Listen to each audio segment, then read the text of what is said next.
રાજકોટ જિલ્લામાં ઓક્ટોબર માસમાં થયેલ કમોસમી વરસાદથી ધોરાજી, જેતપુર, લોધિકા, જસદણ, ઉપલેટા, ગોંડલ અને વિછિયા તાલુકાની અંદર મોટા નુકસાન થયેલ, ખેતીને નુકસાન થયેલ છે.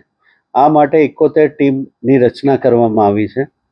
દરેક ગ્રામ સેવકને 8 થી 10 ગામોની જવાબદારી સોંપવામાં આવી છે અને દરેક તાલુકાની અંદર વિસ્તરણ અધિકારી આ તમામ ગ્રામ સેવકો દ્વારા કરવામાં આવેલી કામગીરીનું મોનિટરિંગ કરશે.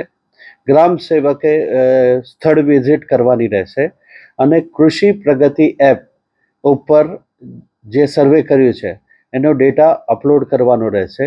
સાથે સાથે ફિઝિકલ વેરિફિકેશન પણ કરશે અને એના આધારે રિપોર્ટ જનરેટ કરી અને સરકારશ્રીમાં સાદર કરવામાં આવશે.